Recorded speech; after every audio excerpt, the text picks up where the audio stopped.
శ్రీగుణరత్నకోశమని ప్రసిద్ధి చెందిన శ్రీమాన్ పరాశర భట్టరు వారు అనుగ్రహించిన గ్రంథరాజాన్ని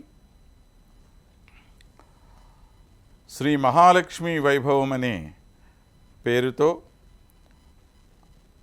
ఆ తల్లి యొక్క అద్భుతమైన గుణ వైశిష్ట్యాలను కొద్ది కొద్దిగా తెలుసుకునే ప్రయత్నం మనం చేస్తూ వస్తూ ఉన్నాం. ఇంతకుముందు మనం చెప్పుకున్నట్లుగా లక్ష్మీదేవి అంటే కేవలము సంపద, డబ్బు ఇటువంటివి కాదు. మన జీవితంలో ప్రతి అణువులోనూ లక్ష్మీదేవి ఉంటుంది. ఇల్లు సుఖశాంతులతో వర్ధిల్లుతున్నది అంటే అక్కడ లక్ష్మి ఉన్నట్టే. పిల్లాపాపలతో కళకళలాడుతున్నదంటే లక్ష్మి ఉన్నట్టే. ఇంట్లో కావలసినంత పశు సమృద్ధి ఉంది అంటే లక్ష్మీదేవి ఉన్నట్లే. పొలాలు బాగా పండినయ్యి అంటే లక్ష్మీదేవి ఉన్నట్టే. నీలో మంచి ధైర్యము, శౌర్యము ఇటువంటి అద్భుతమైన గుణాలున్నాయంటే నీలో లక్ష్మి ఉన్నట్టే. నువ్వు బాగా చదువుకోగలుగుతున్నావు, మంచి తెలివితేటలు కలిగిన వాడివి అని అంటే నీలో లక్ష్మి ఉన్నట్లే. అంతేకాదు నువ్వు గొప్ప వైరాగ్యం కలిగినటువంటి వాడివి, మోక్షాన్ని పొందేటువంటి సామర్థ్యం కలిగిన వాడివి అంటే అందులోనూ లక్ష్మీదేవి ఉన్నట్లే.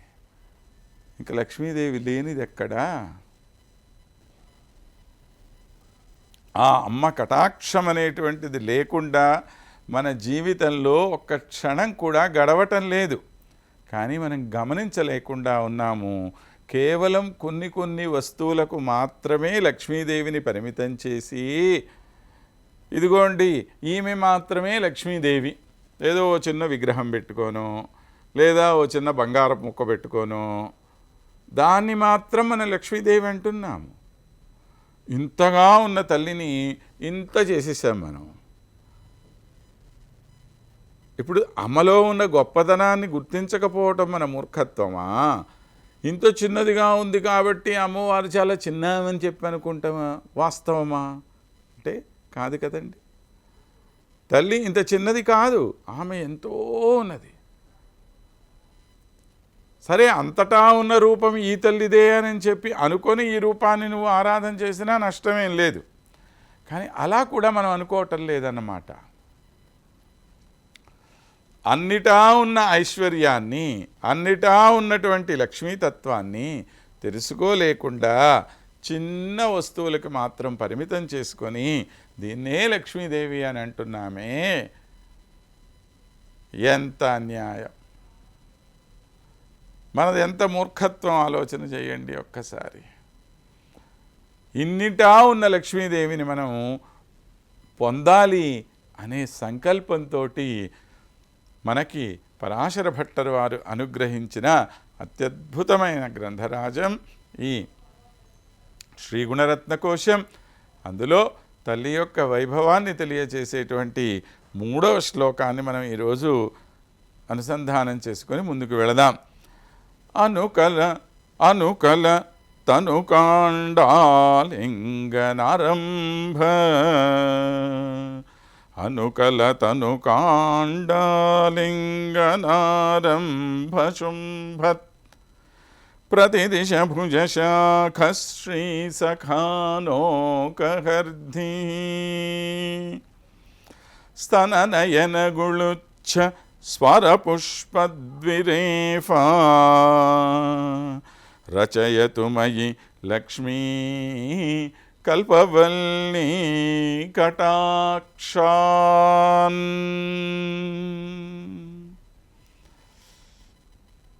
చూడండి, ఇక్కడ మనకి తల్లి యొక్క వైభవం ఎంత గొప్పదో తెలియచేస్తూ అంటున్నారు. అనుకల తనుకాండ ఆలింగనారంభ. అనుకల అంటే ఏమి అర్థము? ఎప్పుడూ కూడా, అంటే నిరంతరము, ఒక్క క్షణం కూడా విసుగు చెందకుండా ఉండేటువంటిది. ఏమిటి? వీరిద్దరి యొక్క సాంగత్యము. అంటే అమ్మవారికి ఏమంటి పేరు? నిత్యానపాయిని అని పేరు.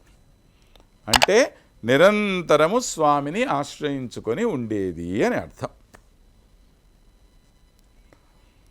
నిరంతరం అనే మాటకి ఏంటి అర్థము?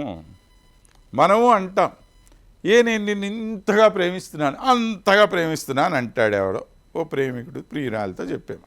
సాధారణంగా మనం ప్రపంచంలో వింటూ ఉంటాం ఇవన్నీ కూడా.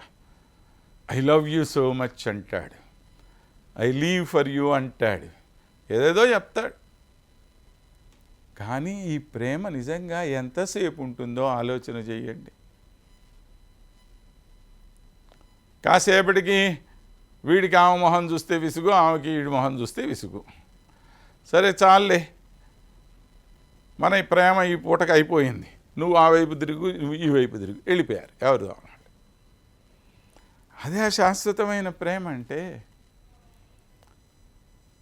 లేదా ఏదో విషయం మీద ఒకళ్ళకి మనస్పర్ధ అభిప్రాయ భేదమో వచ్చేసి ఎవరిదోనో వాళ్ళు వెళ్ళిపోయారు. మరి నిన్నటి దాకా నేను ప్రేమ నా ప్రేమ నా ప్రేమ అన్న వాళ్ళు ఏమైపోయారు? ఇది కాదు మన లక్ష్మీదేవి శ్రీమన్నారాయణుల యొక్క ప్రేమ, అటువంటిది కాదు, నిరంతరం ఉండేది. మనం చెప్తుంటామే 24/7 అని. అలాగా ఆ విధంగా ప్రతి క్షణము ఎప్పుడూ కూడా విసుగు అనేటువంటిది రాకుండా ఉండేటువంటి ఆలింగనము. ఇద్దరూ కలిసి, అసలు వీళ్ళిద్దరూ వేరా ఒకటే అనే సందేహం మనకి రావాలి. ఇప్పుడు సాధారణంగా ఎవరన్నా ఒకళ్ళనొకళ్ళు ఇట్లా కౌగిలించుకున్నారనుకోండి, కాసేపు 5 నిమిషాలు 10 నిమిషాలు 15 నిమిషాలు 20 నిమిషాలు, అంతకన్నా కౌగిలించుకోడు కదా. తర్వాత అయిపోతుంది, ఎవరిదో అని వాళ్ళు ఇస్తారు. కానీ వీళ్ళిద్దరు అలా కాదుట, నిరంతరము ఆ విధంగా. ఎప్పుడు చూడండి స్వామి యొక్క వక్షస్థలం మీద అలా ఉంటుంది ఆమె. చాలాసేపు ఇక్కడ ఉన్నావుగా నువ్వు, కాసేపు అక్కడ పడుకో అని చెప్తాడు నేను ఎప్పుడన్నా? ఆహా, ఎప్పుడు ఇక్కడేం కూర్చుంటానండి, విసుగొస్తుంది, కాసేపు అలా వాకింగ్కి పోయేస్తానని నేను అక్కడికన్నా పోయేస్తుందా? పోయిరాదు అక్కడికి. ఇద్దరూ కూడా ఒకళ్ళని ఒకళ్ళు అలాగా నిరంతరం అంటి పెట్టుకొని ఉంటారు. అందుకని ఒక మంచి దాంపత్యం అంటే ఎలా ఉంటుంది అని అంటే పెద్దలు ఆశీర్వచనం చేస్తూ అంటారు, లక్ష్మీనారాయణుల వలె దాంపత్యం ఉండాలి మీది అని చెప్పి. వాళ్ళిద్దరూ ఏ విధంగా అయితే ఒకరిని ఒకరు విడవకుండా ఉంటారో అటువంటి సంబంధం మీకు ఉండాలి అని చెప్పి అనుకుంటారు. తను కాండ ఆలింగ నారంభ. ఆ తను కాండ ఆ స్వామి యొక్క శరీరము అంటున్నాడు.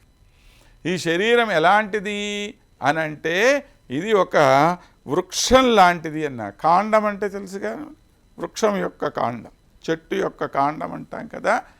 స్వామి ఒక గొప్ప వృక్షం లాంటి వారని చెప్పి మనం చెప్పటం కాదు, వేదం చెప్పింది ఆ మాట. ఆయన ఒక గొప్ప వృక్షం లాంటి వాడట. ఎలాంటి వృక్షమయ్యా అది అనంటే వాసుదేవ తరుచ్ఛాయ నాతి శీత నాతి గర్మ అని చెప్పి అన్నారు. అది మరీ చల్లదనాన్ని ఇవ్వదు, మరీ వేడిని కూడా ఇవ్వదు, మధ్యస్థంగా. అంటే ఎప్పుడూ హాయిగా ఇచ్చింది. మరీ చలి ఎక్కువైందనుకోండి, తట్టుకోగలవా నువ్వు? బాగా ఏసీ పెంచుకొని కూర్చున్నారనుకోండి, కాసేపటికి ఏమవుతుంది, వణుకు పుడుతుంది. వణుకు పుట్టి మళ్ళీ దుప్పటి కప్పుకోవాలి నువ్వు, లేదా ఏసీ ఆపేయాలి. అలానే ఈ వేడి కూడా, వేడంటే అసలు పట్టదు మనకి. సరే చల్లదనాన్ని కొద్దిగా అన్న భరిస్తాము, వేడిని భరించడం మరీ కష్టము. మరి రెండు ఏది ఎక్కువైనా కూడా భరించడం మన వల్ల కాదు. కానీ ఆ శ్రీమన్నారాయణ అనేటువంటి ఈ చెట్టు నీడ ఏదైతే ఉందో ఇందులో చల్లదనము ఎక్కువ లేదు, వేడి కూడా ఎక్కువ లేదు అని చెప్పి అంటున్నాడు. కాబట్టి ఇవి రెండూ కూడాను సమానంగా ఉండేటువంటిది. వృక్ష ఇవ స్తబ్ధో దివి తిష్టత్యేకః అని చెప్పింది. అలా ఒక చెట్టులాగా కూర్చొని ఉన్నటువంటి మహానుభావుడు ఎవరైతే ఉన్నాడో ఆయన పరమాత్మ అని ఆయనకు ఒక అంటే పరమాత్మ ఎవరు అనడానికి రకరకాలైనటువంటి ఉదాహరణలు మనకు వేదం చెప్తోంది. అందులో ఒకటి ఇది. ఒక మంచి చెట్టు, అంటే దృఢమైన చెట్టు, గాలి కొడితే అలా పడిపోయే చెట్టు కాదు ఇది. అలానే చెట్టు అంటే ఊరికే ఏదో తాటి చెట్టులాగా అంత పొడవుగా పెరిగి చెట్టు కింద కూర్చోవటానికి ఒక్కరో నీడ కూడా లేనటువంటి చెట్టు వల్ల ప్రయోజనం ఏంటి చెప్పండి? ఓ అని పెరిగిపోతుంది తాటి చెట్టు. ఏమన్నా ప్రయోజనం ఉందా? లేదుగా. కాబట్టి అలాంటిది కాదు, చక్కగా నీడనిచ్చేటువంటి చెట్టు. ఆ నీడ కూడా ఎలా ఉంటుంది? ఏదో బాగా చీకటి పడిపోయి పురుగులు గిరుగులు అంతా వచ్చేసి అలా ఉండేటువంటిది కాదు. చక్కని చల్లదనాన్ని ఇస్తుంది. ఆ చల్లదనం ఎలాంటిది? నాతి శీత నాతి గర్మ, మరీ వేడి కాదు మరీ చల్లంది కాదు. అలాంటి నీడ ఏదైతే ఇస్తుందో, అలాంటి చెట్టు ఏదైతే ఉందో ఆ చెట్టు పరమాత్మ. కాబట్టి ఆ పరమాత్మ అనేటువంటి చెట్టుకు ఆలింగనారంభ. ఈమె వెళ్ళి అలా ఒక్కసారి కౌగిలించుకుంది ఆయన్ని.